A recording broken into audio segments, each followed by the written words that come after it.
നല്ല മനസ്സുണ്ടായിരിക്കണം. അപ്പൊ ഇങ്ങനെയുള്ള സംസാരങ്ങൾ വരുമ്പോ ഓർത്തോണം, അകത്ത് മുഴുവൻ അസൂയകളാണ്. എന്തിനാ നിങ്ങളുടെ കാര്യം പറഞ്ഞത്? ഉപദേശിമാരെ ഞങ്ങളെ എടുത്ത് ഒന്നാം പറഞ്ഞ് ഞാനാ. നമ്മുടെ ഇടയിൽ തന്നെ ഒരാൾ നന്നായി ശുശ്രൂഷിച്ച് പ്രാർത്ഥിക്കും, രോഗശാന്തിയും വിടുതലും ഒക്കെ നടക്കട്ടെ. ഉടനെ ഞങ്ങളുടെ ഉപദേശിമാര് തന്നെ പറയും സേവയുണ്ടെന്നാ തോന്നുന്നു. അസൂയ. ഇവ പ്രാർത്ഥിച്ച ഒരു പരക്കച്ചൊറി പോലും മാറുകയല്ല. എന്നാലും മറ്റവൻ പ്രാർത്ഥിക്കുമ്പോൾ സൗഖ്യം നടന്ന ഉടനെ ഇരുന്ന് പറയാം സേവയുണ്ടെന്നാ. എന്നോട് എനിക്ക് ഒരാളെ പറ്റി പറഞ്ഞു, അവന് സേവയുണ്ട്. ഞാൻ പറഞ്ഞു അവൻ സേവിക്കുന്നവനാ കർത്താവിന് 10-25 കൊല്ലമായി. സ്പർദ്ധയോടെയാണ്, അസൂയയോടെയാണ്, യേശുവിനെയല്ലേ.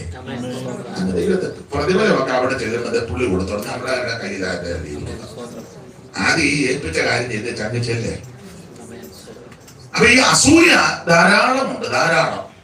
അപ്പൊ ഒരു വ്യക്തിയിൽ അസൂയ നിറഞ്ഞാൽ നിറയപ്പെട്ട് അസൂയ നടത്തപ്പെടും. ദൈവവചന ചിന്തയ്ക്ക് അടിസ്ഥാനമായിട്ട് വളരെ പരിചിതമായ ഒരു തിരുവെടുത്ത് വായിച്ച് സഹായിക്കണം. എഫേസ്യർക്ക് എഴുതിയ ലേഖനം 5-ാം അധ്യായത്തിന്റെ 15 മുതൽ താഴോട്ടുള്ള സൂക്ഷ്മതയോടെ അജ്ഞാനികളായിട്ടല്ല ജ്ഞാനികളായിട്ട് അത്രേ നടപ്പാൻ നോക്കുകയും, ഇത് ദുഷ്കാലമാകിയാൽ സമയം തക്കത്തിൽ ഉപയോഗിച്ചു കൊള്ളുകയും, ബുദ്ധിഹീനരാകാതെ കർത്താവിന്റെ ഇഷ്ടം ഇന്നതെന്ന് ഗ്രഹിച്ചു കൊള്ളുകയും, വീഞ്ഞു കുടിച്ച് മത്തരാകരുത്. അതിനാൽ ദുർനടപ്പ് ഉണ്ടാകുമല്ലോ.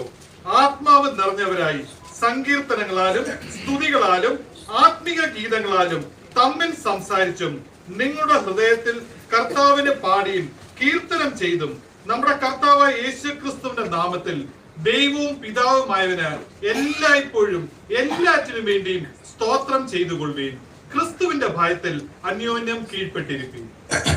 ഒരു വാക്കൂടെ പ്രാർത്ഥിക്കാം. പരിശുദ്ധ പിതാവേ, ഈ നല്ല സന്ധ്യക്കായിട്ട് സ്തോത്രം. കൂടപ്പെട്ടിരിക്കുന്ന എല്ലാവരെയും ആശീർവദിക്കണം. സന്നിധി ബോധം ഞങ്ങൾക്ക് നൽകണം. തിരുവചനം ധ്യാനിപ്പാൻ ഇന്ന് രാത്രി വിശേഷ കൃപ നൽകണം. പ്രിയപുത്രനെ ഞങ്ങളെ കൂടി മഹത്വപ്പെടുത്തുകയാണ്. ക്രിസ്തുയേശുവിന്റെ നിസ്തുല്യ നാമത്തിൽ തന്നെ ആമേൻ. നമ്മുടെ കരവും ശബ്ദവും ഉയർത്തി ദൈവത്തെ മഹത്വപ്പെടുത്താം. അനുഗ്രഹപ്രദമായ ഈ നല്ല രാത്രിക്കായിട്ട് ദൈവത്തെ സ്തുതിക്കുന്ന ഈ സഭയുടെ ശുശ്രൂഷ ചെയ്യുന്ന ആദരണീയ കർത്തൃദാസൻ, ഈ രാത്രി യോഗത്തിൽ സംബന്ധിക്കുന്ന ബഹുമാന്യരായ ദൈവമക്കൾ, വിശേഷിച്ച് കുഞ്ഞുങ്ങള്, സഹോദരി സഹോദരന്മാർ, ഏവർക്കും വേഗം വരുന്ന ക്രിസ്തുയേശുവിന്റെ നിസ്തുല്യ നാമത്തിൽ ഈ സന്ധ്യയിൽ വന്ദനം ചൊല്ലുന്നു. ദൈവം എല്ലാവരെയും അനുഗ്രഹിക്കട്ടെ. ഇങ്ങനെ ഒരു സന്ദർഭം ലഭിച്ചതിൽ ദൈവത്തിന് മഹത്വം. ശുശ്രൂഷയ്ക്ക് ക്ഷണിച്ച കർത്തദാസനും മാന്യ സഭയ്ക്കും നന്ദി ചൊല്ലുന്നു. ചുരുങ്ങിയ ദിവസങ്ങൾ ഈ രാജ്യത്ത് ശുശ്രൂഷയോടുള്ള ബന്ധത്തിലായിരിക്കാൻ ദൈവം നൽകുന്ന അവസരത്തിനായിട്ട് സ്തോത്രം ചെയ്യുന്നു. തുടർന്നുള്ള ദിവസങ്ങളിലും ദൈവകൃപ ചൊരിയേണ്ടതിന് നിങ്ങളുടെ വിലപ്പെട്ട പ്രാർത്ഥന അപേക്ഷിക്കുന്നു. ദൈവം എല്ലാവരെയും അനുഗ്രഹിക്കട്ടെ.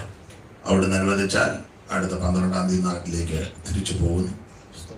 പ്രാർത്ഥനയിൽ ഓർക്കണമെന്ന് അപേക്ഷിക്കുന്നു. വായിച്ച തിരുവെഴുത്തിനെ അടിസ്ഥാനമാക്കി ദൈവവചനത്തിൽ ചില കാര്യങ്ങൾ ഇന്ന് രാത്രി ചിന്തിക്കാം. അതിനെ അടിസ്ഥാനമായിട്ട് വായിച്ച എഫേസ്യ ലേഖനം 5-ാം അധ്യായത്തിന്റെ 15 മുതൽ ഉള്ള തിരുവെഴുത്താണ് നമ്മൾ വായിച്ചത്. ആകയാൽ സൂക്ഷ്മത്തോടെ അജ്ഞാനികളായിട്ടല്ല ജ്ഞാനികളായി തന്നെ നടക്കുവാൻ നോക്കുക. ഇത് ദുഷ്കാലമാകയാൽ സമയം തക്കത്തിൽ ഉപയോഗിക്കണം. ആ വാക്യത്തെ അടിസ്ഥാനമാക്കി ചില കാര്യങ്ങൾ ചിന്തിക്കാം. ഇന്ന് രാത്രി ദൈവത്തിന്റെ വചനത്തിൽ നിന്ന് ദൈവം നമ്മോട് സംസാരിക്കട്ടെ. അവിടെ എടുത്ത് പറഞ്ഞിരിക്കുന്നത് ഇത് ദുഷ്കാലമാകയാൽ സമയം തക്കത്തിൽ ഉപയോഗിക്കണം. വേദപുസ്തകത്തിലെ 66 പുസ്തകത്തിൽ, പുതിയ നിയമത്തിലെ 27 പുസ്തകത്തിൽ 21 ലേഖനങ്ങളിൽ വളരെ പ്രധാനപ്പെട്ട ഒരു ലേഖനമാണ് നമുക്കറിയാം എഫേസ്യ ലേഖനം. എഫേസ്യ ലേഖനം ലേഖനങ്ങളുടെ റാണി എന്നാണ് പൊതുവിൽ പറയുന്നത്. കാരണം ഇതിലെ പ്രധാന വിഷയം ദൈവസഭ എന്നുള്ളതാണ്. സഭ ഭൂമിയിൽ, സഭ സ്വർഗത്തിൽ, സഭ സമൂഹത്തിൽ, സഭ കുടുംബത്തോടുള്ള ബന്ധത്തിൽ, ഇങ്ങനെ ദൈവസഭയുടെ വിവിധ വശങ്ങളെ പറ്റിയാണ് പ്രധാനമായിട്ട് ഉറപ്പിക്കുന്നത്. അപ്പോൾ എഫേസ്യ ലേഖനം ലേഖനങ്ങളുടെ റാണി, കൊലോസ്യ ലേഖനം ലേഖനങ്ങളുടെ രാജാവാണെന്ന. കൊലോസ്യ ലേഖനത്തിലെ പ്രധാന വിഷയം യേശുക്രിസ്തു എന്നുള്ളതാണ്. ഒന്നാം അധ്യായത്തിൽ നമ്മളിങ്ങനെ വായിക്കുന്നു, അവിടുന്ന് സകലത്തിലും മുമ്പ്, അവിടുന്നാണ് സകലത്തിലും എല്ലാം. അപ്പോൾ ഈ ലേഖനം, എഫേസ്യ ലേഖനം ലേഖനങ്ങളുടെ റാണിയ. നമുക്കറിയാം 6 അധ്യായം ഈ ലേഖനത്തിലുണ്ട്. ഒന്നാം അധ്യായത്തിലെ ഒരു വിഷയം ദൈവം നമ്മെ തിരഞ്ഞെടുത്ത വിഷയമാണ്. 1:4 മുതൽ ഒന്ന് വായിക്കാം. നാം തന്റെ സന്നിധിയിൽ വിശുദ്ധരും നിഷ്കളങ്കരുമാകേണ്ടതിന് അവൻ ലോക സ്ഥാപനത്തിന് മുൻപേ നമ്മെ അവനിൽ തിരഞ്ഞെടുത്തു. ഒന്നാം അധ്യായത്തിൽ ദൈവം നമ്മെ തിരഞ്ഞെടുത്ത വിഷയമാണ്. 2-ാം അധ്യായത്തിലേക്ക് പ്രവേശിക്കുമ്പോൾ നമ്മളെ കൈവിട്ടില്ല, സ്വർഗത്തിൽ കൊണ്ടുവന്നിരുത്തി. അവരോട് കൂടെ ക്രിസ്തുവേശ്വരനോട് ഉയർപ്പിച്ച സ്വർഗത്തിൽ ഇരുത്തി. 3-ാം അധ്യായത്തിലേക്ക് പ്രവേശിക്കുമ്പോൾ അപ്രമേയ ധനത്തെ പരാമർശിക്കുന്ന കാര്യമാണ്, മർമ്മം വെളിപ്പെടുത്തി കൊടുത്തു. അതാണ് 3-ാം അധ്യായത്തിൽ. 4-ാം അധ്യായത്തിൽ ദൈവസഭയുടെ 5 തരത്തിലെ ശുശ്രൂഷക വൃന്ദങ്ങളെ പരിചയപ്പെടുത്തുക. 4:11. അവൻ ചിലരെ അപ്പോസ്തലന്മാരായും ചിലരെ പ്രവാചകന്മാരായും ചിലരെ ഇടയന്മാരായും ചിലരെ സുവിശേഷകന്മാരായും ചിലരെ ഇടയന്മാരായും ഉപദേഷ്ടന്മാരുമായിട്ട് നിയമിച്ചു. 5 തരത്തിലെ നിയമനങ്ങളെയാണ് 4-ാം അധ്യായത്തിൽ. എന്തിനാ ഇവരെ സഭയ്ക്ക് ദൈവം തന്നത് എന്ന് ചോദിച്ചാൽ, ദൈവജനം ക്രിസ്തുവേശുവിന്റെ തലയോളം സകലത്തിലും വളരണം. അതിനാ തന്നിരിക്കുന്നത്. ഇനി 5-ാം അധ്യായത്തിലേക്ക് വരുമ്പോൾ ആത്മനിറവ് എന്നുള്ളതാണ് പ്രധാന വിഷയം. അതാണ് നമ്മൾ വായിച്ച വാക്യത്തിലുണ്ട്, ആകയാൽ സൂക്ഷ്മത്തോടെ അജ്ഞാനികളായിട്ടല്ല ജ്ഞാനികളായി തന്നെ നടക്കുവാൻ നോക്കുവാൻ, ദുഷ്കാലമാകിയാൽ സമയം തക്കത്തിൽ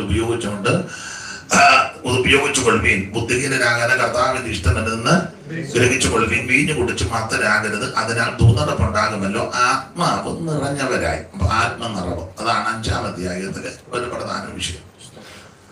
6-ാം അധ്യായത്തിലെ പ്രധാന വിഷയം ആത്മീയ പോരാട്ടമാണ്. നമുക്ക് പോരാട്ടമുള്ളത് ജഡരക്തമുള്ളതല്ല. അപ്പോൾ അതിന് മുകളിലുണ്ട്, സകലവും സമാപിച്ചിട്ട് ഉറച്ചു നിൽപ്പാൻ കഴിയേണ്ടതിന് ദൈവത്തിന്റെ സർവായുധവർഗം ധരിക്കണം. അപ്പോൾ താഴോട്ട് പറയുകയാണ്, നമുക്ക് പോരാട്ടമുള്ളത് ജഡരക്തമുള്ളതല്ല. അപ്പോൾ പോരാട്ടം, ആത്മീക പോരാട്ടം. ഇങ്ങനെ 6 അധ്യായത്തിൽ പ്രധാനമായിട്ട് 6 വിഷയങ്ങൾ ഓർപ്പിക്കുന്നുണ്ട്. അതിനനുസരിച്ച് വേണം നമ്മുടെ ജീവിതം. അത് വിവരിക്കുന്നില്ല. 5-ാം അധ്യായത്തിന്റെ 15 മുതലാണ് നമ്മൾ വായിച്ചത്. ആ വായിച്ച ഭാഗത്ത് പ്രധാനമായിട്ട് ഓർപ്പിച്ച 2 കാര്യം. ഒന്ന്, ആത്മാവ് നിറഞ്ഞവരായി, ആത്മനിറവ്. 2, ഞാൻ ഓർപ്പിച്ചല്ലോ, സമയം തക്കത്തിൽ ഉപയോഗിക്കണം. അപ്പൊ ഇങ്ങനെ ചേർത്ത് ചിന്തിക്കാം. ആത്മാവ് നിറഞ്ഞവരായി സമയം തക്കത്തിൽ ഉപയോഗിച്ചോണം. അപ്പോൾ എന്താണ് ആത്മനിറവ്? ആത്മനിറവ് നമ്മൾ സാധാരണ പറയാറുണ്ട്, ആ ദൈവദാസം നല്ല ആത്മനിറവുള്ള ആളാ, ആ ദൈവദാസി ആത്മനിറവുണ്ട്, ആ സഹോദരൻ നല്ല ആത്മനിറവുള്ള ആളാ, ആ സഹോദരിക്ക് നല്ല ആത്മനിറവുണ്ട് എന്നൊക്കെ നമ്മൾ പറയാറുണ്ട്, കേൾക്കാറുമുണ്ട്, അഭിപ്രായമൊക്കെ പറയും. അപ്പോൾ എന്താണ് ഈ ആത്മനിറവ്? വേദപുസ്തകത്തിൽ നിറയുക, നിറയുവി ഇങ്ങനെയുള്ള പദപ്രയോഗങ്ങള് വേദപുസ്തകത്തിൽ കൊടുത്തിട്ടുണ്ട്. അത് മനസ്സിലാക്കണമെങ്കിൽ വേറെ 1-2 പദങ്ങള് നമ്മൾ പഠിക്കേണ്ടതായിട്ടുണ്ട്. ആത്മാവ് നിറയുക. എന്താണ് ആത്മനിറവ്? ചില ആൾക്കാര് ധരിച്ചു വച്ചിരിക്കുന്നത് അന്യഭാഷ പറയുന്നത് ആത്മനിറവെന്ന്. വേറെ ചില ആൾക്കാര് ധരിച്ചു വച്ചിരിക്കുന്ന ആത്മനിറവെന്ന് പറയുന്നത് ഉറച്ച ഹല്ലേലൂയായും സ്തോത്രവും ഒക്കെ പറഞ്ഞ് കൈ ഉയർത്തി, തെറ്റാന്നല്ല, അതാണ് ആത്മനിറവെന്ന ചിലര് ധരിച്ചു വച്ചിരിക്കുന്നത്. വേറെ ചിലര് ആത്മനിറവിന് പല നിർവചനമൊക്കെ കൊടുത്തിട്ടുണ്ട്. നമ്മള് പ്രഥമ ദൃഷ്ടിയാൽ അങ്ങനെയൊക്കെ പറയും. യോഗത്തിന് വന്ന് പുറകിരിക്കുക, യോഗം തീരുമ്പോൾ തുള്ളി തുള്ളി മുന്നിൽ വരിക, അതാണ് ആത്മനിറവെന്ന ചിലര് ധരിച്ചു വെച്ചേക്കുന്നത്. വേറെ ചിലര് ധരിച്ചു വെച്ചേക്കുന്നത് ഇങ്ങനെ ആരാധനയ്ക്ക് കുടച്ചക്രം കറങ്ങും പോലെ കറങ്ങി ബൈബിളിന്റെ പുറത്തും കയറി തുള്ളി കണ്ണാടിയും ചവിട്ടി പൊട്ടിച്ച് കുടിക്കാൻ വെച്ച വെള്ളവും തട്ടി ദൂരെ കളഞ്ഞ്. അപ്പൊ നമ്മൾ പറയും ഭയങ്കര ആത്മനിറം. അത് വെളിവില്ലാഞ്ഞിട്ടാ, ആത്മനിറവല്ല.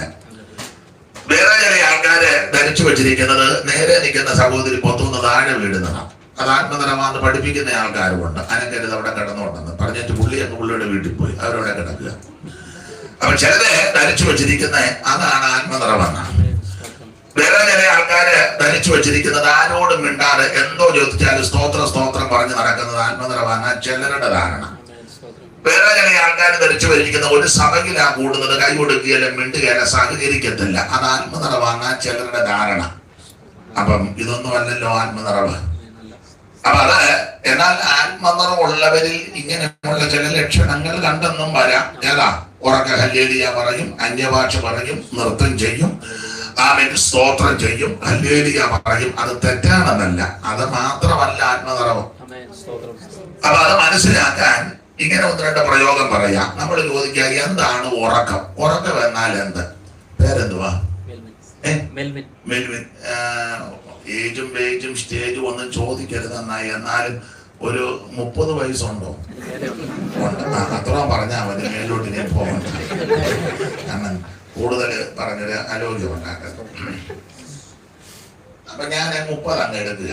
30 വർഷമായിട്ട് ഉറങ്ങുന്നുണ്ട്. എന്തുവാ ഉറക്കം? കുറ്റമല്ല, ഒറ്റ വാക്കിൽ ഒരു നിർവചനം പറയാൻ ഒക്കത്തില്ല. ബുദ്ധിമുട്ടാണ്. 30 വയസ്സുണ്ടോ? ഉണ്ട്. എന്തുവാ ഉറക്കം? 30 കൊല്ലമായിട്ട് ഉറങ്ങിയിരിക്കുക. എന്തുവാ ഉറക്കം?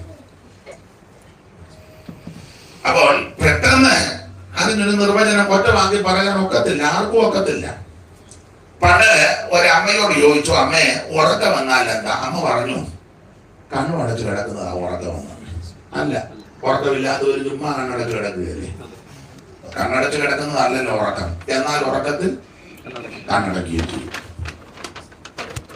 വേറെ ആളോട് ചോദിച്ചു, അച്ഛാ ഉറക്കം വന്നാൽ എന്താ? പുള്ളി പറഞ്ഞു, ഊർക്കം വലിക്കുന്നതാ ഉറക്കം വന്ന്. ഊർക്കം വലി അല്ലല്ലോ ഉറക്കം. എന്നാ വണ്ണവും വയറും ഉള്ളവർ വശക്കേടി കിടന്നാൽ ഊർക്കം വലിക്കുകയും ചെയ്യും. ഊർക്കം വലി മാത്രമല്ല ഉറക്കം. വേറെ ആളോട് ചോദിച്ചു, എന്തുവായി ഉറക്കം? പുള്ളി പറഞ്ഞു, ബോധം പോയി കിടക്കുന്ന ആ ഉറക്കം വന്ന്. ബോധം പോയി കിടക്കുന്നത് നല്ല ഉറക്കം. എന്നാൽ ഉറക്കത്തിൽ ചിലർക്ക് ബോധം പോകാറുമുണ്ട്. അപ്പോൾ ഇതെല്ലാം ഉറക്കത്തിൽ സംഭവിക്കാം എന്ന് പറഞ്ഞതുപോലെ എന്താണ് ആത്മനിറവ്? അതാ ഞാൻ തുടക്കത്തിൽ പറഞ്ഞു. അന്യഭാഷയല്ല, ചാടുന്നതല്ല, ഉറക്ക ഹല്ലേലൂയ പറയുന്നതല്ല, പുറകിരിക്കുന്ന ആള് തുള്ളി മുന്നിൽ വരുന്നതുമല്ല. എന്നാൽ ആത്മനിറവുള്ളവരിൽ ചിലപ്പോൾ ഇതൊക്കെ സംഭവിക്കുകയും ചെയ്യാം. അതല്ലല്ലോ ആത്മനിറവ്. അപ്പൊ അങ്ങനെ ചിന്തിക്കുമ്പോൾ എന്താണ് ആത്മനിറവ്? ഞാൻ അവിടെ നിന്നായി കുഞ്ഞുങ്ങളുടെ പെടലി വേദനിക്കും. അപ്പം അവര് പിന്നെ പറയാ, അയാളെ ഇനി മേല് നമ്മുടെ സഭ കയറ്റിയേക്കരുത്, ഞങ്ങളുടെ പെടലി വേദനിച്ചെന്ന് പറയും. അപ്പൊ ശ്രദ്ധിക്കുക, എന്താണ് ഈ ആത്മനിറവ്? അപ്പൊ അത് മനസ്സിലാക്കണമെങ്കിൽ ഒന്ന് രണ്ട് പ്രയോഗം ബൈബിളിൽ നിന്ന് എടുക്കണം. നാം ഇങ്ങനെ വായിക്കുന്നുണ്ട്, അവര് അസൂയ നിറഞ്ഞവരായി. വേദപുസ്തകത്തിൽ വാക്യമുണ്ട്, അവര് അസൂയ നിറഞ്ഞവരായി.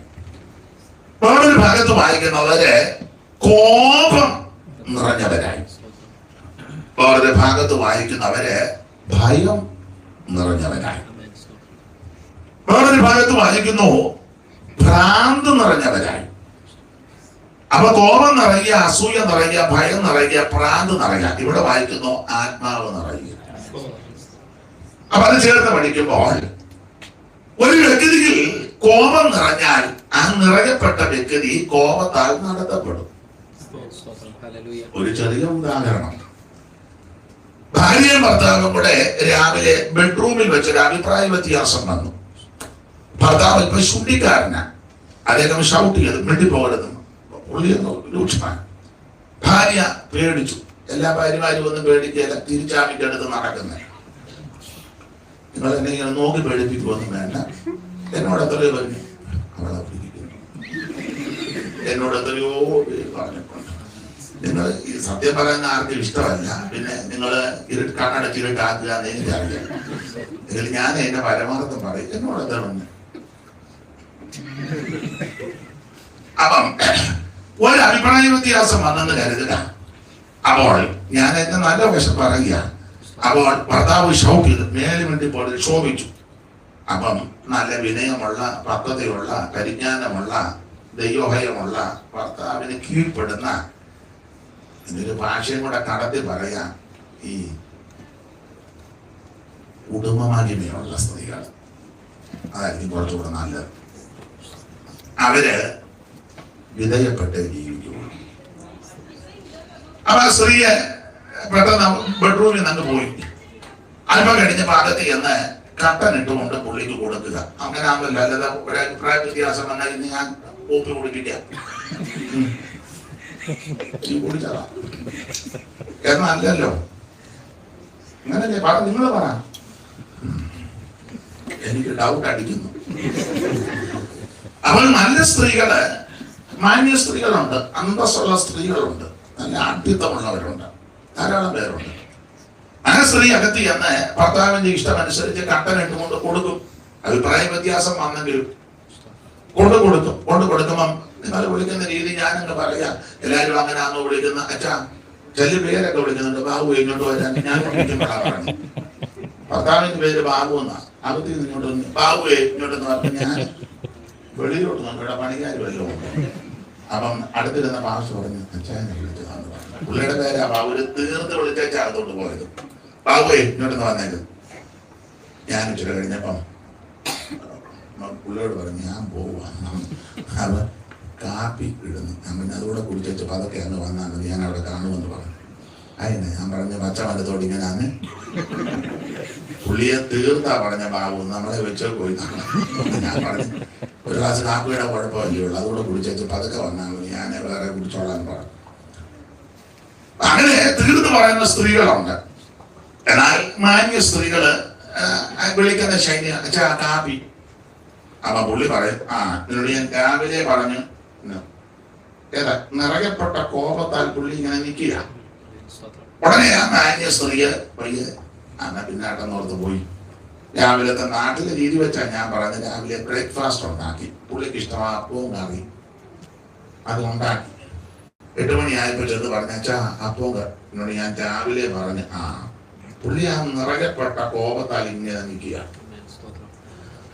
അപ്പൊ ഉദാഹരണം, കുഞ്ഞ് രാവിലെ പറഞ്ഞ മമ്മി സ്കൂളിൽ കൊടുക്കാൻ പൈസ ഫീസ് ഡാഡിയോടോ അല്ലെ പപ്പായോടോ ഞാൻ പറഞ്ഞു രാവിലെ മുതൽ അച്ഛൻ കരുതിയില്ല, ഇന്ന് കൊടുക്കേണ്ടതാ കൊടുക്കണം. അപ്പൊ ഈ കോപത്താൽ ഇങ്ങനെ പറഞ്ഞ പുള്ളി ഇങ്ങനെ നിൽക്കുക. അപ്പോൾ ഒരു വ്യക്തിക്ക് കോപം നിറഞ്ഞാൽ ആ വ്യക്തി നിറയപ്പെട്ട കോപത്താൽ നടത്തപ്പെടും. കോപം നിറയുക. ഒരു വ്യക്തിക്ക് അസൂയ നിറഞ്ഞാൽ ആ വ്യക്തി നിറയപ്പെട്ട അസൂയയാൽ നടത്തപ്പെടും. ഈ എന്റെ ഒരു അഭിപ്രായമാ, ഈ പ്രാർത്ഥിക്കുന്നവർക്കാ കൂടുതലും അസൂയ എന്നാണ് എനിക്ക് തോന്നുന്നത്. ഉദാഹരണം, നമ്മളെല്ലാം ഒരു സഭയെല്ലാം ഒന്നിച്ചിരിക്കുന്നു, പ്രാർത്ഥിക്കുന്നു, ആരാധിക്കുന്നു. എങ്കിലും ഈ പ്രാർത്ഥിക്കുന്ന വ്യക്തി തന്നെ ഒരു വ്യക്തി നല്ല ഒരു വീട് പണിയട്ടെ, ഈ പ്രാർത്ഥിക്കുന്നവർക്ക് അതിനെ അസൂയ ഉണ്ടാകും. എങ്ങനെ ഒപ്പിച്ചു? അധികമില്ലെന്ന് തോന്നുന്നു. ഇതിലേക്ക് അസൂയ എന്ന് വരുന്ന ഡയലോഗാ. അല്ല, നല്ല മനസ്സോടല്ല, നല്ല മനസ്സോടല്ല. അടുക്കളയ്ക്ക് സൗകര്യം പോരല്ലേ? അടുക്കള നമ്മളിപ്പം ഫുട്ബോൾ കോർട്ടൊന്നും അല്ലല്ലോ, അത്യാവശ്യം ഭക്ഷണം ഉണ്ടാക്കിയാൽ പോലെ. അപ്പൊ ഇങ്ങനെയുള്ള ഡയലോഗ് വരുമ്പോൾ ഓർത്തോണം ഇതിനകത്ത് അസൂയ ഇരിക്കുക. അല്ലെങ്കിൽ ആ ഒരു വ്യക്തി കൂടെ ആരാധിക്കുന്ന ഒരു വ്യക്തി ഒരു വീട് പണിയെന്നുള്ള സന്തോഷിക്കല്ലേ വേണ്ടത്? അയ്യോ നിങ്ങൾ വാടകയ്ക്ക് താമസിച്ച് വീട്ടിലാണ് ഒത്തിരി ഭാരപ്പെട്ടത്, ഒരു വീട് കൊടുത്ത് സ്തോത്രം നന്നായിരിക്കുന്നു. പൊതുവിലെ ചൂണ്ടിക്കാണിക്കാൻ വരുന്നത് ഞങ്ങളുടെ സഭയിൽപ്പെട്ട ഒരു കുടുംബമാണ്. നല്ല മനസ്സുണ്ടായിരിക്കണം.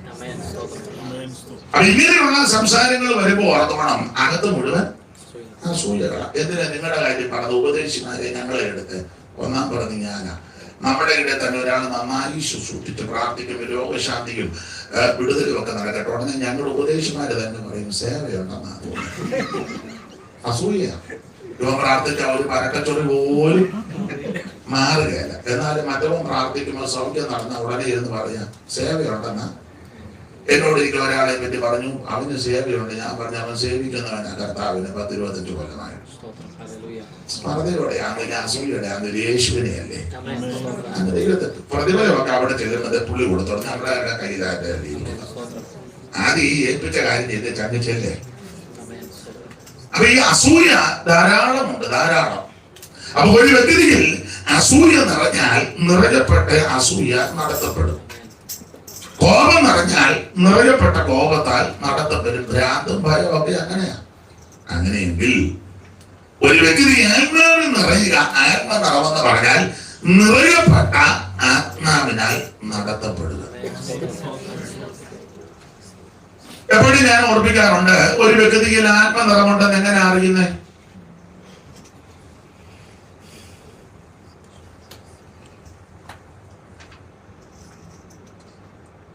ഈ 9 മണി വരെ ഇരിക്കും ഇങ്ങനെ നിന്നാ. അപ്പൊ ഒരു വ്യക്തിക്ക് ആത്മനിറമുണ്ടെന്ന് എങ്ങനെ അറിയാം? ഒറ്റവാദ്യം പറയാം. ആ വ്യക്തിക്ക് ആത്മാവിന്റെ ഫലം കാണണം, കണ്ടിരിക്കും. നിറയപ്പെട്ടത് ദൈവാത്മാവാണെങ്കിൽ നിശ്ചയമായിട്ടും ആത്മാവിന്റെ ഫലമുണ്ട്. നിങ്ങള് പിണങ്ങാതിരിക്കാൻ പറയാം. മിക്കവരും എന്നോടല്ലെങ്കിൽ മിക്കവർക്കും പിണക്കമാണ്. ഇങ്ങനെ ചില കാര്യങ്ങളൊക്കെ പറയുന്നത് കൊണ്ടാണ്. ഒരു 90% ആൾക്കാർക്കും ശരിയായ ആത്മാവല്ല.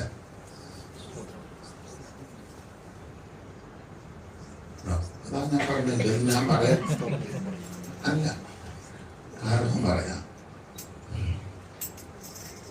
ദൈവാത്മാവിനാൽ നിറഞ്ഞ വ്യക്തിയാണെങ്കിൽ ആ വ്യക്തിക്ക് ആത്മാവിന്റെ ഫലം കാണും.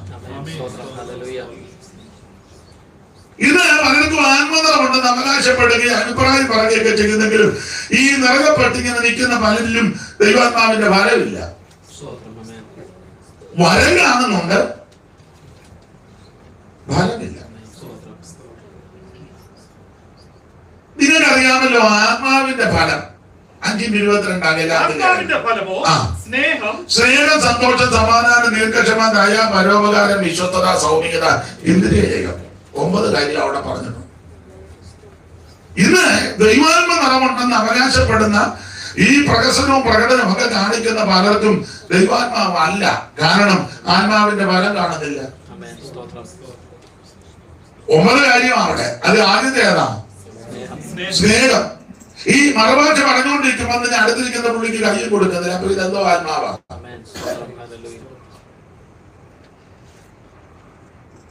അന്യഭാഷ തകർത്ത് പറയുന്നുണ്ട്, തുള്ളുകയും ചാടുകയും ചെയ്യുന്നുണ്ട്. അപ്പൊ തന്നെ ഒരു സഭയിൽ കൂടുന്നപ്പോ പലരും മിണ്ടുന്നില്ല, കൈ കൊടുക്കുന്നില്ല. നാട്ടിലൊക്കെ ചില വീട്ടിൽ പ്രാർത്ഥന വെച്ചാൽ ചിലര് പോകുകയല്ല, പോയാലോട്ട് നല്ലൊരു അന്തരീക്ഷത്തിൽ ഇരിക്കത്തില്ല, തീരുന്നതിന് മുന്നേ പോകും. അവിടെ നിന്ന് കഴിക്കത്തുമില്ല, ഭക്ഷണം ഉണ്ടേ. എന്നിട്ട് ഇവര് പറയുന്നോ ദൈവാത്മാവ് പറഞ്ഞ് അവിടെ നിന്ന്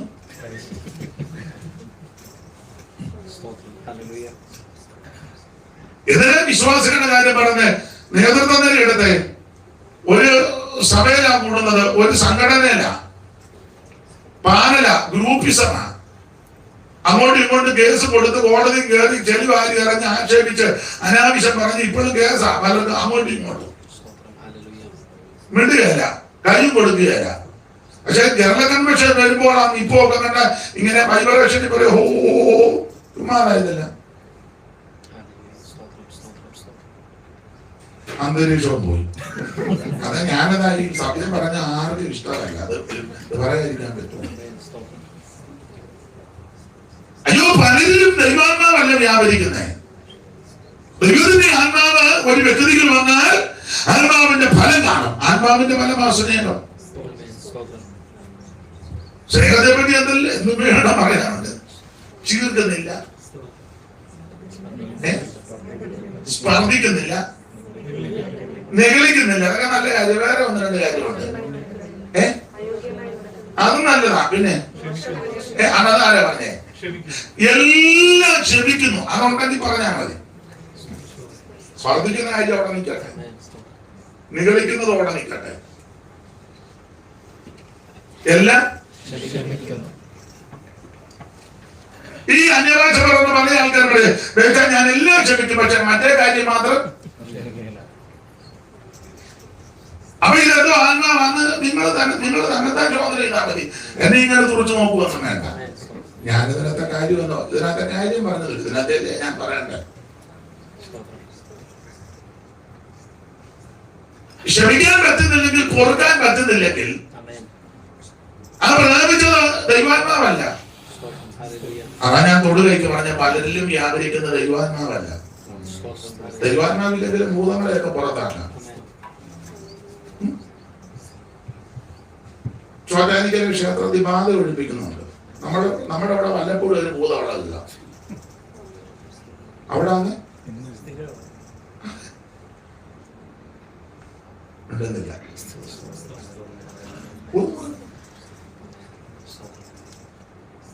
രോഗി സൗഖ്യമാകും പലയിടങ്ങളിലും ഇല്ലേ? വെള്ളാങ്കണ്ണി പോയി സൗഖ്യമായവരുണ്ട്, പരുമലയിൽ പോയി സൗഖ്യമായവരുണ്ട്, പുതുപ്പള്ളിയില്, മണർകാട്ട്, ശബരിമല, അങ്ങനെയുള്ള ധാരാളം സ്ഥലങ്ങളിൽ. നമ്മളിവിടെ വല്ലപ്പോഴും ഒരു സൗഖ്യം നിരക്കും, പിന്നെ അത് മുഴുവൻ ടി വിയിലും കാണിച്ച് അവനെ കയറ്റി ഇറങ്ങി അവൻ ഊപ്പാട് വന്നു.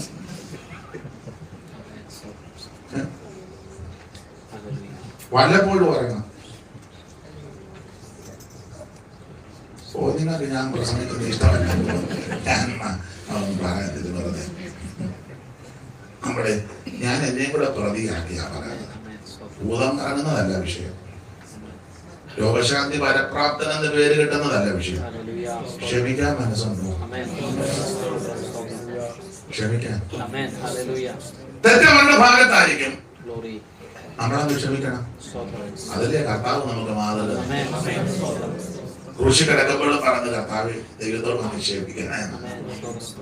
ദൈവത്തിന് മകൾ ഞാൻ ആ ഭാഗം അധികം പറയുന്നില്ല. നിങ്ങൾ ചിലർ നന്നായിട്ട് വിഷമിക്കുന്നതായിട്ട് ഞാൻ കാണുന്നു. ഒരു നേരത്തെ യോഗത്തിന് വന്നൊരു അഭിപ്രായ വ്യത്യാസം ഉണ്ടാക്കി പോകണ്ട. നമുക്ക് നല്ല അന്തരീക്ഷത്തിൽ പിരിയാം, അതായിരിക്കും നല്ലത്. എന്നാലും ഒരു കാര്യം പറയാം, ആത്മനിറവിന്റെ ജീവിതം. രണ്ട് കാര്യം, ഒരു വ്യക്തിക്ക് ആത്മനിറവുണ്ടെങ്കിൽ ഒന്ന്, ആ വ്യക്തിക്ക് ആത്മാവിന്റെ ഫലം കാണും. ഞാന് നിങ്ങള് മറ്റു രീതിയിൽ ചിന്തിക്കരുത്. നല്ല മനസ്സോടാണ് ഞാൻ പറയുന്നത്, നല്ല മനസ്സോടാണ്. ഞാൻ ആരോടും അങ്ങനെ പിണങ്ങിയിരിക്കാറില്ല. ഇല്ല, പിണങ്ങണ്ട ഉടക്കണ്ട ധാരാളം വിഷയങ്ങൾ വന്നിട്ടുണ്ട്. അന്നേരം ഒന്നെങ്കിൽ ഞാൻ മിണ്ടാതിരിക്കില്ല, ഒഴിഞ്ഞു മാറും. അതുകൊണ്ട് ദൈവം ഇന്ന് വരെ ആരോടും ക്ഷമ ചോദിക്കേണ്ടതായിട്ടും വന്നിട്ടില്ല. ദൈവത്തിന് മഹത്വം. ഞങ്ങൾ ചിന്തിക്കരുത് ഒരു ഭയങ്കര വിശുദ്ധം കുവൈറ്റിൽ വന്ന് ചാടി ഞങ്ങൾ ഇന്നലെ രാത്രിയില്ല കണ്ടതെന്നൊന്നും പറയണ്ട. അത് പറയാനല്ല ഈ പറയുന്നത്. അല്ല, നമ്മുടെ ജീവിതത്തിലുള്ളതും കൂടെ വേണ്ടേ പ്രസംഗിക്കാൻ. സ്തോത്രം. ചിലടത്ത് നമ്മൾ തോറ്റെന്ന് പറയാം, തോക്കുന്ന നല്ലതാ. മറുപടി പറയാതിരിക്കുമ്പോൾ ആ തോറ്റു. ഈ നാട്ടിലൊക്കെ ചെറിയ ഭാഷയുണ്ട്, പിള്ളേരുടെ ഭാഷ. ഷെഡിൽ കയറി അവിടുത്തെ നാട്ടിൽ തീയതി നല്ലതാ. അങ്ങനെ ഷെഡിൽ പലപ്പോഴും ഷെഡിൽ കയറുണ്ടായോ? എപ്പോഴും അങ്ങനെ മെയിൻ റോഡ് തന്നെ പോയാലും ഷെഡിൽ കയറ്റുന്ന നട്ടോ മോൾസോ കളിച്ചിട്ടുണ്ടെങ്കിൽ അതെല്ലാം ഷെഡിൽ കയറുന്നത് നല്ലതാ. തോറ്റതിന്റെ അനുഭവിച്ചെങ്കിലേ ജയത്തിന്റെ സുഖം കുറച്ചുകൂടെ. തോക്കുന്ന നല്ലതാണ്. സ്തോത്രം. പേടിച്ചെന്ന് എനിക്കല്ലേ പറയത്തില്ല. പേടിച്ചു പോയി, നല്ല പേടി വേണ്ടായോ? ഇല്ലത്തെ ഭയോ മനുഷ്യന് ശല്യം വേണ്ടേ? പേടിച്ച് ആരെങ്കിലും ഒരാളെ പേടിക്കണ്ടേ? സ്തോത്രം. ചിലടത്ത് പേടിക്കുന്നത് നല്ലതാ, ചിലടത്ത് മിണ്ടാതിരിക്കുന്നത് നല്ലതാ, ചിലടത്ത് മൗനം ദീക്ഷിച്ചിരിക്കുന്നത് നല്ലതാ, തോക്കുന്നത് നല്ലതാ. ദൈവത്തിന് മഹത്വം. അപ്പൊ ആത്മനിറവ് ഒരു വ്യക്തിക്കുണ്ടെങ്കിൽ ആ വ്യക്തിയിൽ ആത്മാവിന്റെ ഫലം കാണും. ഈ രണ്ട്, ആ വ്യക്തിക്ക് എപ്പോഴും സംതൃപ്തിയായിരിക്കും. സംതൃപ്തി. ആത്മനിറവുള്ളവരോട് നിങ്ങൾ സംസാരിച്ച നല്ല തൃപ്തിയോട് അവര് സംസാരിക്കുന്നത്. എന്നാൽ ചിലരോട് നമ്മൾ സംസാരിച്ച ഒരു തൃപ്തിയില്ല. ആത്മനിറവുള്ളവർക്ക് നല്ല സംതൃപ്തി. അതിന്റെ ഒരു തെളിവ് പൗലോസ് തന്നെ. പൗലോസ് പറയാം, എനിക്ക് താഴ്ചയിലിരിക്കാൻ അറിയാം, സമൃദ്ധിയിൽ ഇരിക്കാൻ അറിയാം, തൃപ്തനായിട്ടിരിക്കാനും അറിയാം, വിഷമിരിക്കാനും അറിയാം. അവിടെ ഒരു ഭാഗം പറഞ്ഞു, ഞാൻ എല്ലാം ശീലിച്ചെന്ന്. ആത്മനിറവുള്ളവന്റെ ലക്ഷണമാണ് എല്ലാം ശീലിക്കണം. എന്നിട്ട് പൗലോസ് ഭാഗത്ത് പറഞ്ഞു, ഇപ്പോൾ എനിക്ക് വേണ്ടുന്നതെല്ലാം ഉണ്ട്, അതാ സംതൃപ്തി. നമുക്കിപ്പോഴും ലിസ്റ്റ് കിടക്കുക, തികഞ്ഞിട്ടില്ല ഇതുവരെ അല്ലേ? ഈ മറുഭാഷ പറയാൻ എന്തെങ്കിലും ചാടുകയും വെപ്പറാളോ ഇതെല്ലാം ബഹളം ഉണ്ടാക്കിയിട്ട് നമ്മൾ ഇപ്പോഴും ലിസ്റ്റ് ഇട്ടിരിക്കാൻ തൃപ്തിയില്ലല്ലോ. ആ നോട്ടം എഴുതുമ്പോൾ കാണുമ്പോൾ അറിയാം ഒരു തൃപ്തി വന്നിട്ടില്ല. പക്ഷേ ആത്മനിറവുള്ള വ്യക്തിക്ക് സംതൃപ്തിയാണ്. ആ വാക്യം ഒന്ന് വായിച്ചേ. 18-ാം വാക്യമല്ലോ ഫിലിപ്പിയ ലേഖനം 4:18. 10 മുതൽ വായിച്ചു. 10 മുതൽ വായില് 4:10 മുതൽ. ഞാൻ കർത്താവിൽ വളരെ സന്തോഷിച്ചു. അടുത്തത് മുമ്പേ തന്നെ നിങ്ങൾക്ക് വിചാരമുണ്ടായിരുന്നു, അവസരം കിട്ടിയില്ല, ബുദ്ധിമുട്ടൊന്നുമല്ല ഞങ്ങൾ അറിയിക്കുന്നത്, ഉള്ള അവസ്ഥയിൽ അലംഭാവത്തോട്ടിരിപ്പാൻ ഞാൻ പഠിച്ചിട്ടുണ്ട്. അടുത്ത വാക്യം. താഴ്ചയിലിരിപ്പാനും സമൃദ്ധിയിലിരിപ്പാനും തൃപ്തരായിട്ടിരിപ്പാനും വിശന്നിരിപ്പാനും എല്ലാം ഞാൻ ആത്മനിറവുള്ള വ്യക്തി എല്ലാം ശീലിക്കും. എല്ലാം ശീലിക്കണം, എല്ലാം ശീലിച്ചിരിക്കുന്നു. അടുത്തത് വിഷയം. എന്നിട്ട് ഞാനും നിങ്ങളും പറയാത്തൊരു സാക്ഷ്യമാ പൗലോസ്. നമ്മളാരും പറയത്തില്ല കേട്ടോ. നമ്മൾ സാക്ഷി പറയും എന്നിങ്ങനെ കറങ്ങുന്ന കാണാൻ ചില സമയത്ത്. ആ സാക്ഷിയല്ല അല്ലാത്ത ഈ പിള്ളേരുടെ ഭാഷ. ഇവര് മലയാളം ശരിക്കും അറിയാം. മലയാളം അറിയാം, അത് മതി, അത്ര അറിഞ്ഞാൽ മതി, അത് മതി. അപ്പൊ നാട്ടിലൊക്കെ പിള്ളേര് പറയുന്ന ഒരു ഭാഷയാണ്, പത്രഭാഷയല്ല. ഇപ്പൊ അത് പത്രഭാഷയായിട്ട് വരുന്നു. ഒരു കിടിലൻ സാക്ഷ്യം, നമ്മളാരും പറയാത്ത ഒരു കിടിലൻ സാക്ഷ്യം പൗലോസ് പറഞ്ഞു. 18-ാം വാക്യം. എല്ലാം ഉണ്ട്. എല്ലാം ഉണ്ടെന്നോ? അങ്ങനെ വായില്ല. ഇപ്പോൾ എനിക്ക് വേണ്ടുന്നതെല്ലാം ഉണ്ട്. അതാ നല്ലത്. അപ്പൊ ഇവിടെ ഇത് കിടിലൻ സാക്ഷ്യം അറിയാം. ഇപ്പോൾ എനിക്ക് വേണ്ടുന്നത് എല്ലാം ഉണ്ട്, സംതൃപ്തിയാണ്. ഈ സാക്ഷി പൗലോസ് പറയുമ്പോൾ കാരാഗൃഹത്തിൽ കിടക്കുക,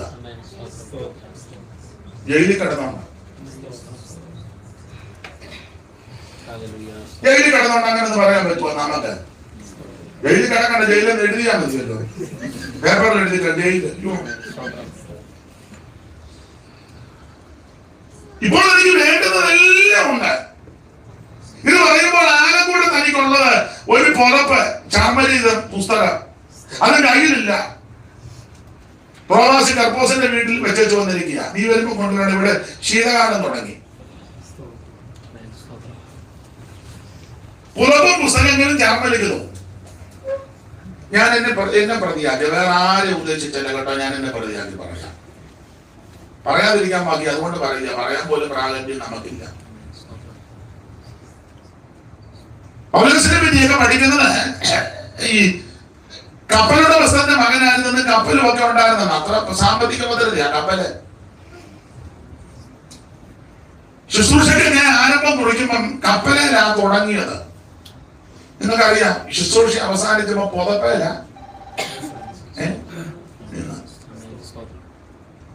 ഞാനും നിങ്ങളും എല്ലാം പുതപ്പേലാ തുടങ്ങിയത്. ഇപ്പൊ ഏതാണ്ട്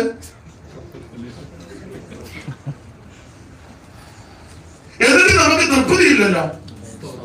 അത് പറയാനാ, സംതൃപ്തി ഇല്ലല്ലോ. പൗലോസ് പറയും ഇപ്പോൾ എനിക്ക് വേണ്ടുന്നതെല്ലാം ഉണ്ട്. സ്തോത്രം. ആ പുറത്തും കൈവശമില്ല, വരുമ്പോ കൊണ്ടുവരണം. സംതൃപ്തി. അതിന്റെ സംതൃപ്തിയോടെ പറയാൻ കാര്യം യേശു കൂടെ ഉണ്ട്. പ്രിയരെ, തന്നെത്താൻ ശോധന ചെയ്യും, നമുക്ക് സംതൃപ്തിയുണ്ട്. ഈ ആത്മനിറം ഉണ്ടെന്ന് അവകാശപ്പെടുന്ന പലരുമായിട്ട് സംസാരിക്കും. അവർക്ക് ആർക്കും മിക്കവരുടെ സംതൃപ്തി ഒന്നുമില്ല. നമ്മൾ ചോദിക്കും, നാട്ടിലൊക്കെ ചോദിക്കും, എന്തുകൊണ്ട് വിശേഷം? ഓ, ഇങ്ങനെ പോകും.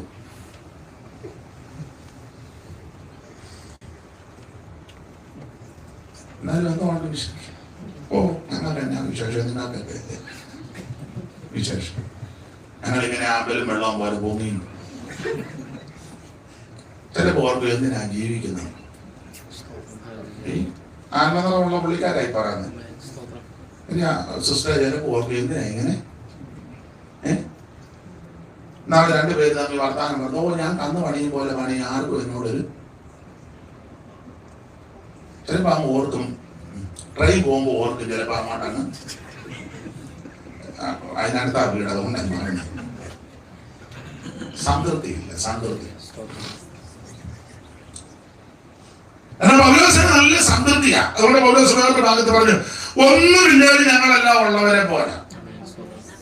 ഒന്നുമില്ലേലും അങ്ങനെയുള്ള ചിലരുണ്ട് കേട്ടോ. ഈ ചില പാസ്റ്റേഴ്സിനെയൊക്കെ നാട്ടിൽ നിങ്ങൾ ശ്രദ്ധിച്ചു, പാൻപൊക്കെ കിട്ടുകയും ചെയ്തു. എനിക്ക് അവരെ ബഹുമാനം പാൻപൊക്കെ കിട്ടുകയും ചെയ്തു. ഭാര്യയൊക്കെ നല്ല വായിക്കൊക്കെ പിടിക്കും. എത്ര അടി അടിച്ചാലും ഇത് സ്റ്റാർട്ടാകുന്ന പെട്രോൾ ഇല്ല. എന്നാലും പോകും വരവും കണ്ട ഫുൾ ടാങ്കാന്നുള്ള രീതിയിലായി പോകുന്നത്.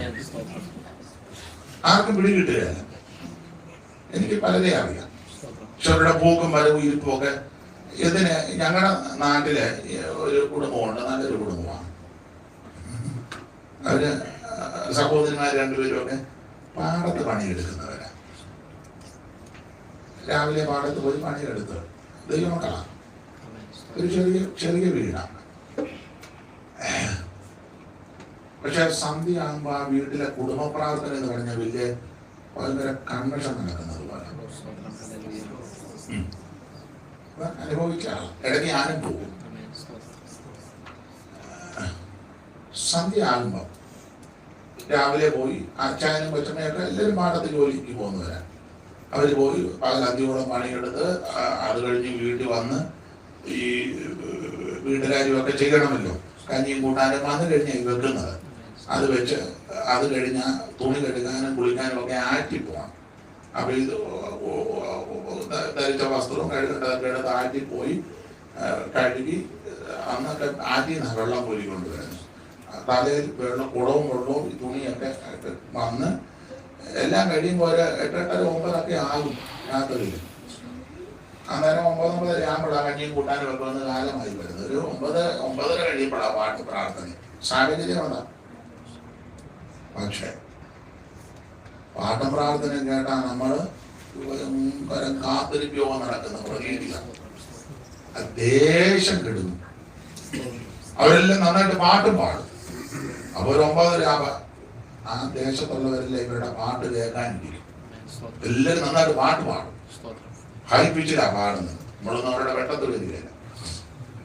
അതൊരു 10-10:30 വരെ നാട്ടുകാർക്കൊക്കെ എതിരി വരും.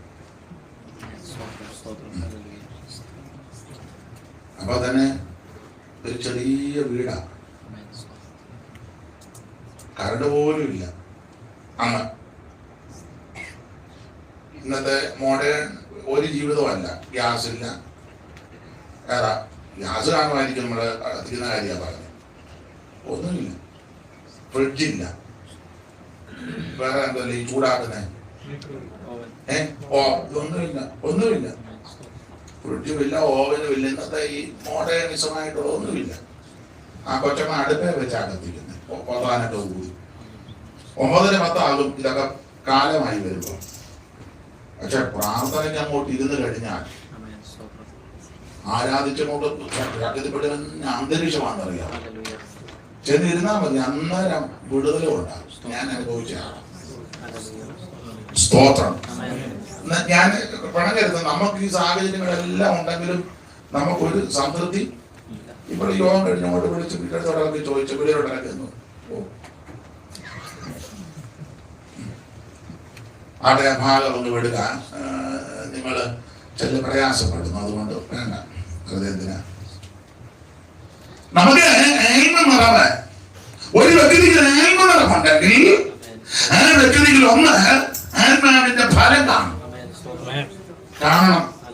2 സംതൃപ്തിയായിരിക്കും. നമ്മൾ അവരോട് സംസാരിക്കുമ്പോൾ നമുക്ക് ഒരു പവറാ. സ്തോത്രം. അത് മടങ്ങി വരാം. 5-ാം അധ്യായത്തിലെ പ്രധാനപ്പെട്ട വിഷയം നമ്മൾ എടുത്ത വിഷയം നിറമുള്ളവരായി സമയം തക്കത്തിൽ ഉപയോഗിക്കണം. എന്നെ കേൾക്കുന്ന ബഹുമാന്യരായി നിങ്ങളോട് പറയാം, നമുക്ക് എപ്പോഴും സമയം ലഭിച്ചെന്ന് വരികയല്ല. അതുകൊണ്ട് ഈ സമയം നിൽക്കത്തില്ല, നമ്മളെ നോക്കി നിൽക്കുകയല്ല. 24 മണിക്കൂർ ദൈവം വെച്ചിരിക്കുന്നതാ. എല്ലാവരും ഇതാ കിട്ടിയിരിക്കുന്നത്. അത് ലഭിച്ച സമയം തക്കത്തിൽ ഉപയോഗിക്കണം. വിദേശ രാജ്യത്തുള്ള ദൈവമക്കളോട് കുറച്ചുകൂടെ ബഹുമാനം കൂടുതൽ നിങ്ങളിൽ പലരും സമയം തക്കത്തിൽ ഉപയോഗിക്കുന്നുണ്ട്. സമയത്തിന്റെ വില നിങ്ങൾക്കെല്ലാം നല്ലതുപോലെ അറിയാം. സ്തോത്രം.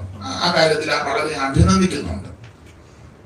ഇന്ന് തന്നെ ഞാൻ പലരെയും വിളിച്ചത് ഇങ്ങനെ സംസാരിച്ചപ്പോഴെല്ലാം ഒരവധി കിട്ടി. അതെല്ലാം വെറുതെ കളയുന്നില്ല.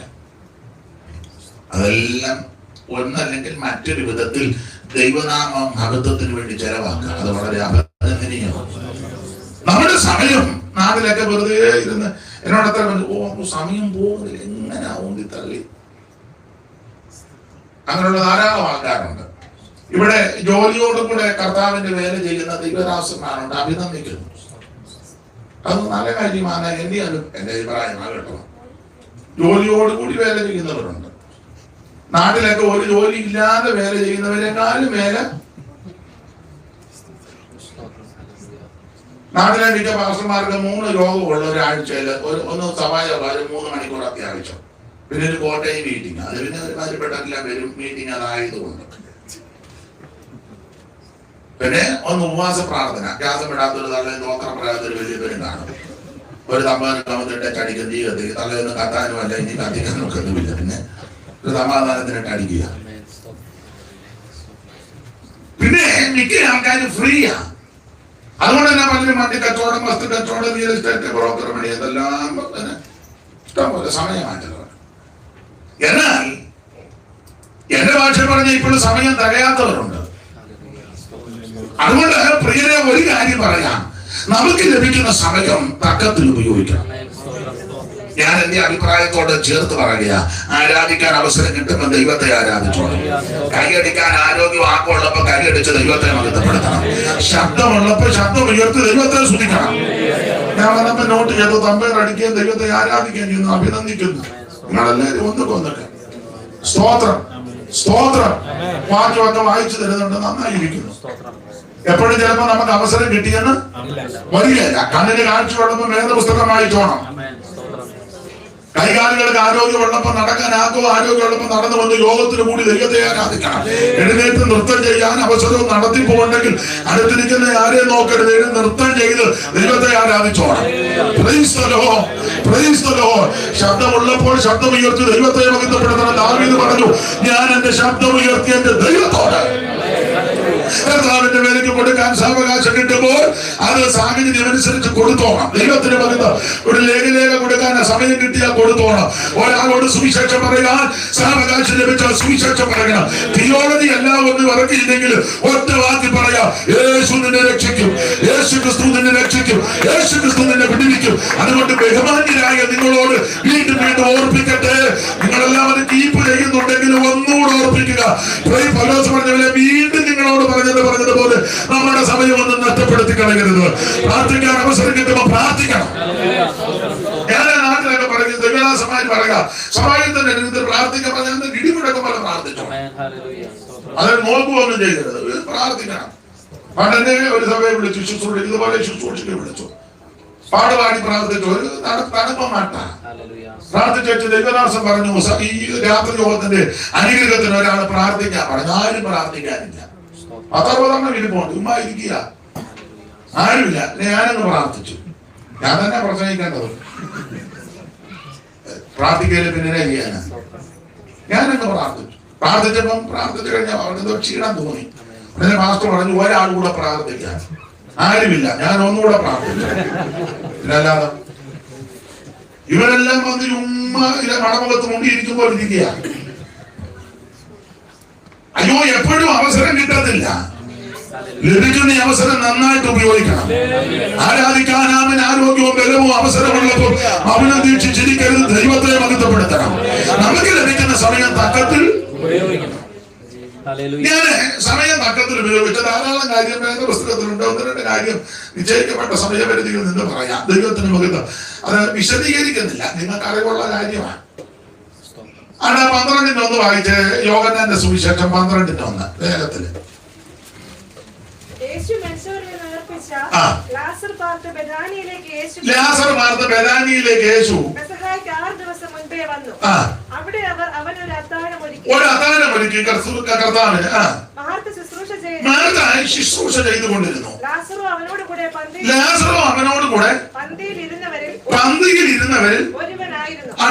അപ്പോൾ മറിയ വിലയേറിയ സ്വജനമാംസ തൈലം ഒരു നേരത്തിലെടുത്ത് അവിടുത്തെ തൃപ്പാദത്തിൽ പൂശി. അടുത്തത് തലമുടി കൊണ്ട് കാൽ തുവർത്തി തൈലത്തിന്റെ സൗരഭ്യം കൊണ്ട് വീട് നിറഞ്ഞു. എന്നാൽ അവന്റെ ശിഷ്യന്മാരിൽ ഒരുത്തനായി അവനെ കാണിച്ചു കൊടുക്കാനുള്ള യൂദ യൂതൻ വരുന്നു തന്തയെ കാണിച്ചു കൊടുപ്പാൻ. പന്തിരുവരിലൊരുത്തന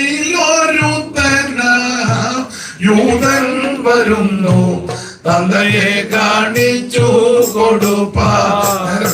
അപ്പം ഈ പെസഹയ്ക്ക് 6 ദിവസം മുമ്പ് ബഥാനിയിലെ യേശു വന്നു. ഒരു അത്താഴമാണ് കർത്താവിന് ഒരുക്കി. പശ്ചാത്തലം നിങ്ങൾക്ക് അറിയാം. പെട്ടെന്ന് അറിയാം. ശിഷ്യന്മാരും എല്ലാവരും ഉണ്ട്, വീട്ടുകാരുണ്ട്, വേറെ ആൾക്കാരുണ്ട്, നല്ല കൂട്ടമാണ്. ലാസറും പന്തിക്ക് പോകണം. മറിയ പെട്ടെന്ന് ഒരു ഭരണയും ബംഗൽ ഭരണയും സ്വച്ഛതയുടെ ആവശ്യത്തില്ല തൃപ്പാലത്തിൽ അന്നേരം ട്രഷറി ഇരിപ്പുണ്ട്. ഉള്ളവരുടെ പറഞ്ഞത് വെറും ചിലവാണല്ലോ. എഴുതിയിട്ടില്ലെങ്കിലും ട്രഷറിയിൽ കമ്മിറ്റി വല്ലതും പറഞ്ഞതായിരുന്നു. തൈലം ഭൂഷണ സെക്രട്ടറി പറഞ്ഞു കഴിഞ്ഞ ആഴ്ച നമ്മൾ കമ്മിറ്റി കൂടിയപ്പം ഒരു സഹോദരിമാരുടെ യോഗത്തിന് വേണ്ടി പിന്നെ പ്രസിഡന്റ് സെക്രട്ടറി ഉണ്ടല്ലോ ഇതൊന്നും പറഞ്ഞു. ഈ കമ്മിറ്റി പറയാതെ ഇവിടെ പെട്ടെന്ന് ഇതുകൊണ്ട് വെറും ആഴ്ചലവാ. ഇത് വിട്ട് ദരിദ്രന്മാർക്ക് കൊടുക്കുകയായിരുന്നെങ്കിൽ അവിടെ എടുത്തിട്ടുണ്ട്. ദരിദ്രന്മാരോട് സ്നേഹമൊന്നും ഒന്ന് ഇവൻ കള്ളൻ. ഇവനെ 2 പണസഞ്ചി ഇവന്റെ 10. 3 ഇവൻ അടിച്ചു മാറ്റുന്നുണ്ട്. യേശുവിന്റെ കാലത്ത് ഓഡിറ്റിംഗ് ഇല്ല.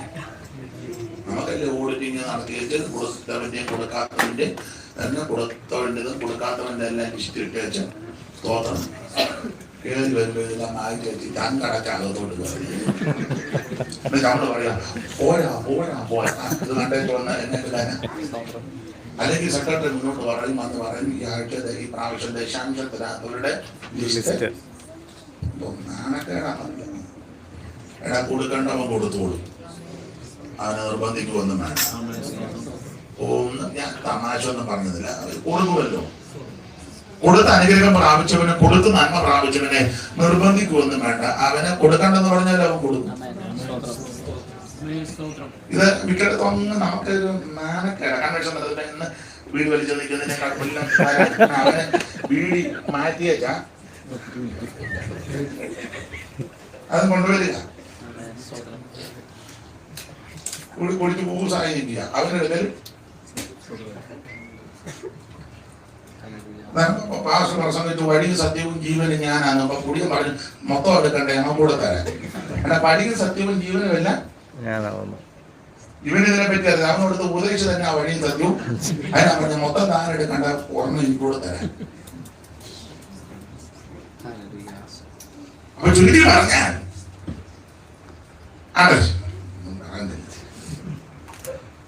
യൂദാ വന്ന് കള്ളനാ.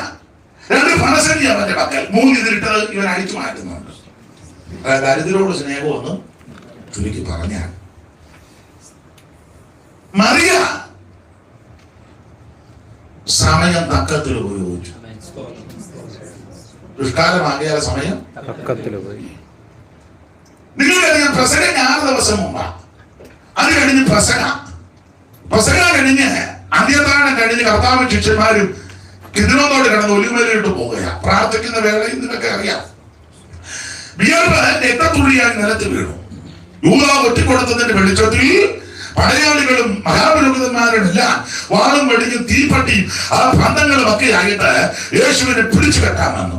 അന്ന് രാത്രി പിടിച്ചു കെട്ടി കള്ളനെ കൊള്ളക്കാരനെ കൊണ്ടുപോലെ അരിമണാദിനെ കൊണ്ടുപോയി വിസ്തരിച്ച് ആ 5-6 കോടതിമാര് വിസ്തരിച്ച് കുറ്റമൊന്നും കണ്ടില്ലെങ്കിൽ ജനത്തിന്റെ ആരവാരവും ക്രോധമത്തും ബറബാസിന് വെറുതെ വിട്ടുകൊടുക്കണം. യേശുവിനെ ക്രൂശിക്കാൻ ആക്രോശിച്ചു. അങ്ങനെ അരിമനാഥനെ ക്രൂശിക്കാൻ ഏൽപ്പിച്ചു. മുൾക്കിരിയുടെ ധാരിയായി മുഖത്തെ രോമമെല്ലാം പിടിതെടുക്കപ്പെട്ടവനായി ചാട്ടമാറ് കൊണ്ട് അടിച്ച് ചാട്ട വലിക്കുമ്പോൾ പച്ചമാംസം പറഞ്ഞു ഇരുന്ന് ആ സങ്കീർത്തനക്കാര് ഭാര്യ മുതല് ഉഴവരാല് പോലെ നീളത്തെ കീറി മുഖത്തെ രോമമെല്ലാം ചവണ കൊണ്ട് പറിച്ചെടുക്കുക. അവൻ രക്തം ധാരധാരയായിട്ട് ഒഴുകുന്നു. അവൻ മുൾക്കിരികൾ അടിച്ച് മുള്ളകത്തോടെ കണ്ണു വെളിയോട് തള്ളി വന്ന എന്നേറെ മങ്കപ്പാട് മതകളും ഒക്കെ സഹിച്ച് അവൻ ഞാനും നിങ്ങളെ രക്ഷപ്പെടുവാൻ, നീതീകരിക്കപ്പെടുവാൻ, നമ്മുടെ പാപത്തിനും ശാപത്തിനും പരിഹാരം വരുത്തുവാൻ അവിടുന്ന് നമുക്ക് വേണ്ടി പങ്കപ്പാട് മതകളും സഹിച്ച് എന്തിനേറെ വേച്ചും മറച്ച് കാൽവരികളുടെ കൊലബലത്തിൽ രണ്ട് ദുഷ്പ്രവർത്തിക്കാരുടെ നടുവിൽ ഇരുമ്പാനുകളാൽ തറക്കപ്പെട്ട് തൂങ്ങപ്പെട്ട് കിടക്കുന്ന നസറേയനാകുന്ന യേശു. അവിടുത്തെ തിരുമരണ സമയത്ത് ദൈവാലയത്തിലെ തിരശ്ശീല നമുക്കറിയാം. വേലിയിൽ നിന്ന് ചീന്തി പാറ പിളർന്നു, ഭൂമി ഇളകി, കല്ലറ തുറന്നു, സൂര്യൻ കരിമ്പടം പോലെ കടുത്തു എന്ന് ഉറക്കം നിലവിളിച്ച് അരിമനാഥൻ പ്രാണന് വിട്ടു. മരിച്ചെന്ന് ഉറപ്പ് വരുത്തുവാൻ വിലാപ്പുറത്ത് കുന്തം കൊണ്ട് കുത്തിയപ്പോൾ രക്തവും വെള്ളവും ചാടി പുറപ്പെട്ടു. അങ്ങനെ നമ്മുടെ കർത്താവ് നമുക്ക് വേണ്ടി ജീവനെ തന്നു. ഒടുവിൽ അരിമത്യാക്കാരൻ യോസേപ്പിന്റെ രാത്രി വന്ന് നിക്കോദേമോസും കൂടെ പീലാത്തോസിന്റെ അനുമാനത്തോടെ യേശു കർത്താവിന്റെ തിരുശരീരം ആ ക്രൂശിൽ നിന്ന് ഇറക്കി 100 രാത്രി സുഗന്ധക്കൂട്ടുള്ള നിർമ്മല ശീലയിൽ പൊതിഞ്ഞ് അരിമത്യാക്കാരൻ യോസേപ്പിന്റെ ആരെയും വെക്കാത്ത കല്ലറയിൽ കൊണ്ട് അടക്കുക. യെശയ്യാ 33:53 വായിക്കുന്നത് അവന്റെ മരണത്തിൽ സമ്പന്നന്മാരോടുകൂടെ പ്രവചനത്തിന് നിവർത്തി എന്ന വണ്ണം അരിമത്യാക്കാരൻ യോസേപ്പിന്റെ കല്ലറയിൽ അരിമനാഥനെ അടക്കി. അവൻ ആ പരീക്ഷന്മാരും ചാത്രിമാരും മതനേതാക്കന്മാരും ആ മഹാപുരോഹിതന്മാരും പറഞ്ഞു, ഈ ചതിയൻ ജീവിച്ചിരിക്കുമ്പോ ഉയർത്തുമെന്ന് പറഞ്ഞു. അവന്റെ ശിഷ്യന്മാർ മോട്ടിച്ചോണ്ട് പോയ പിന്നെ ഗതികേടാ. അതുകൊണ്ട് കല്ലറ ഉറപ്പാക്കണം. അനുമാനത്തോടെ കല്ലറയിൽ വലിയ കല്ലുകൊണ്ട് വെച്ച് മുദ്രയും വെച്ച് ഏതാണ്ട് 100 പടയാളികളെ കാവലേർപ്പെടുത്തിയല്ല. ഇതെല്ലാം ശരിപ്പെടുത്തി ഇവരും കടന്നുപോയി. എന്നാൽ അന്ന് രാത്രിയില് സഹോദരിമാർക്ക് എന്റെ ഭാഷ പറഞ്ഞ് അങ്ങ് വെപ്രാൾ ഉറക്കമൊന്നും വരുന്നില്ല. നമുക്കറിയാം, സഹോദരിമാര് കർത്താവിന്റെ കൂടെ ശുശ്രൂഷകള് ചെയ്ത് അനുഭവിച്ചവരല്ലേ. അവര് സഹോദരിമാര് പറഞ്ഞ് നമുക്ക് രാവിലെ കർത്താവിനെ എടുക്കാൻ പോകണം, ഈ സുഗന്ധവർഗം ഒന്ന് പൂശാൻ. ഒരുക്കിയ സുഗന്ധവർഗം അങ്ങനെ എഴുതിയേക്കുന്നത്. എങ്ങനെ ഒരുക്കിയ? സഹോദരിമാരെല്ലാം കല്ലറിലോട്ട് പോകാൻ ആരൊക്കെയാ പോയത്? സഹോദരിമാര് പറയട്ടെ, ആരൊക്കെയാ പോയത്? ഏത് മറിയാം? പിന്നെ അമ്മ പറയും പോയോ?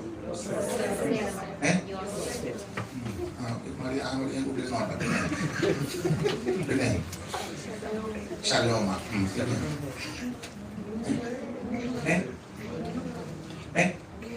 മൂന്ന് പെണ്ണുങ്ങളെ പോയത്.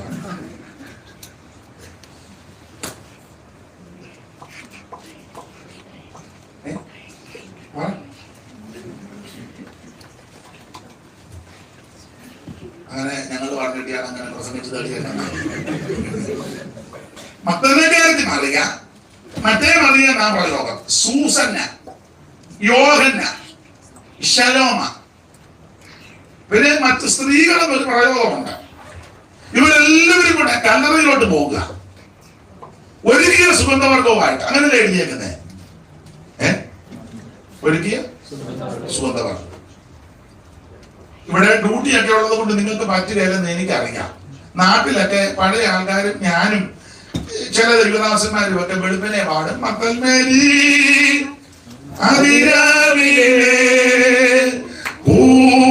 കൂട്ടരുമായി അങ്ങ് തേടി വന്നു, മക്കൾ മേരി അതിരാവിലെ കൂട്ടരുമായി അങ്ങ് തേടി വന്നു. സൂസന്നെ, യോഹന്ന, ശലോമ, മറ്റേക്കാർക്ക് മറിയ, മറ്റേ മറിയ, ചില സ്ത്രീകൾ ഇവരെല്ലാം കൂടെ ഒരുക്കിയ സുഗന്ധവർഗമായി യേശുവിന്റെ കല്ലറയിലേക്ക് പോകുകയാണ്. പോകുമ്പോൾ ഈ മാന്യ സഹോദരിമാര് പറഞ്ഞ 4 കല്ലുരുട്ടി മാറ്റും. പെണ്ണുങ്ങളല്ലേ എന്തെങ്കിലും അഭിപ്രായമൊക്കെ പറഞ്ഞാണ്. അപ്പൊ ചോദിക്കും, മറിയ ഇങ്ങനെ ഉരുട്ടാവോ? ഞാൻ തന്നെ ഉരുട്ടത്തില്ല, മാനെ കൂടെ നിനക്ക് അഭിപ്രായം പറഞ്ഞാ പോകുന്നത്. പൂശാൻ പോവുക യേശുവിനെ. യേശുവിനെ അങ്ങനെ എഴുതിയിരുന്നേ. ഓ, വേറെ പുസ്തകത്തിൽ എഴുതിയ പോലെ വായിക്കും. പൂശേണ്ടതിന് അങ്ങനെ ഞങ്ങളോട് ഞാൻ ഉണ്ടാക്കി പറഞ്ഞാണ്. മക്കളെക്കാരത്തി മറിയ രാവിലെ ഇരുട്ടുള്ളപ്പോൾ തന്നെ കല്ലറയ്ക്കൽ ചെന്നു. കല്ലറ വാതിക്കൽ നിന്ന് കല്ല് നീങ്ങിയിരിക്കുന്നത് കണ്ടു. അവൾ ഓടി ശീമോൻ പത്രോസിനെ ഇവിടെ ശബത്ത് കഴിഞ്ഞ ശേഷം മക്കളെക്കാരത്തി മറിയയും യാക്കോബിന്റെ അമ്മ മറിയയും ശപ്പമ്മയും ചെന്ന് അവനെ പൂശേണ്ടതിന് അവനെ യേശുവിനെ പൂശാൻ പോവുക. അധികം വിവരിക്കുന്നില്ല. പൂശാനായിട്ട് സുഗന്ധവട്ട മാറ്റി എന്നപ്പം യേശു അല്ലാറില്ല.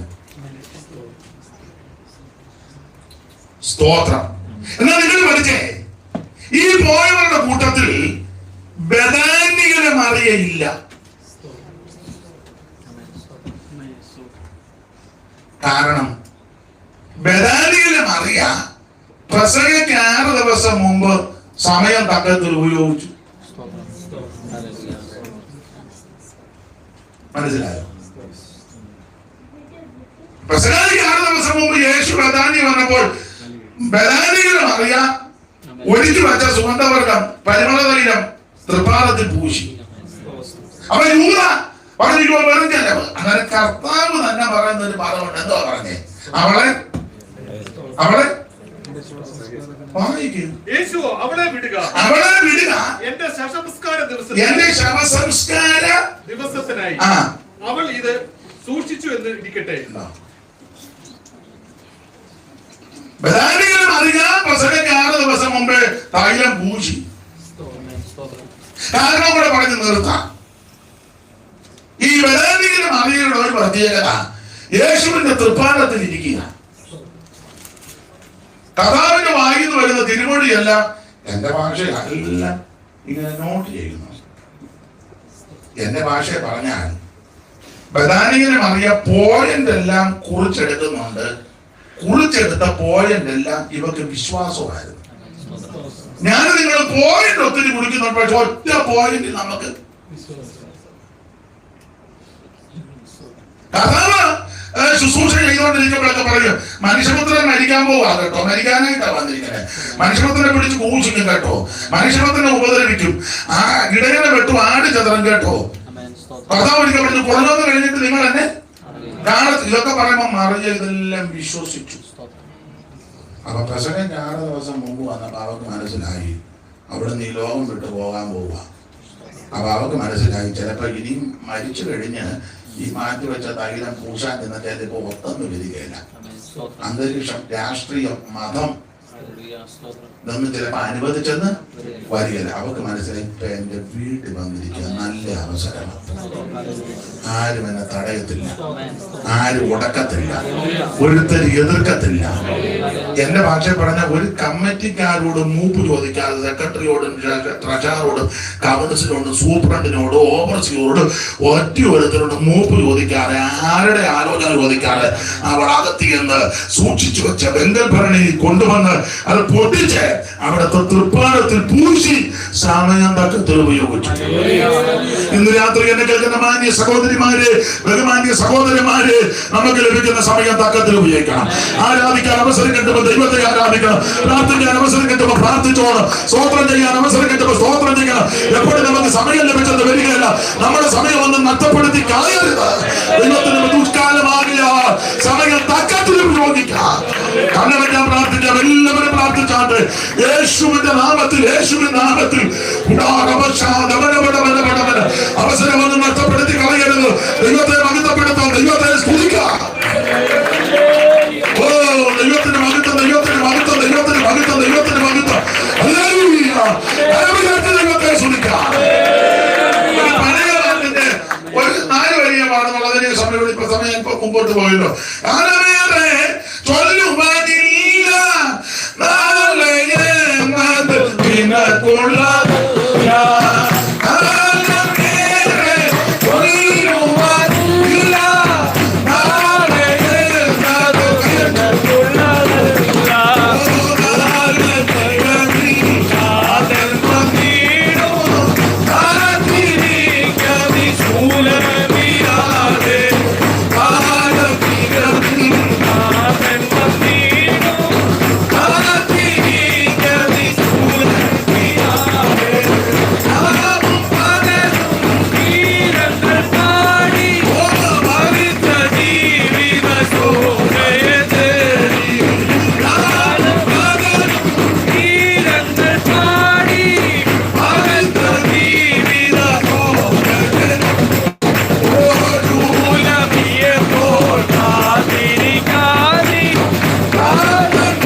അല്പസമയം പറയുവാൻ ദൈവം കൃപ നൽകി.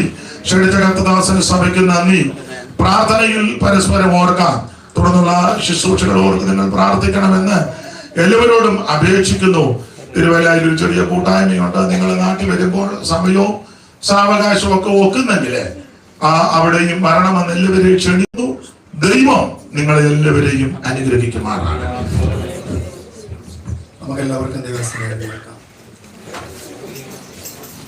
ഈ മനോഹരമായ രാത്രിയിൽ അനുഗ്രഹിക്കപ്പെട്ട ദൈവത്തിന്റെ വചനങ്ങൾ തന്റെ ദാസനെ ദൈവം ശക്തമായിട്ട് രാത്രി ഉപയോഗിച്ചല്ലോ. പരിശുദ്ധാത്മാവിൽ നിറഞ്ഞവരായി ആത്മഫലം കായ്ക്കുന്ന അനുഗ്രഹിക്കപ്പെട്ട ജീവിതത്തിലുള്ള മക്കളായി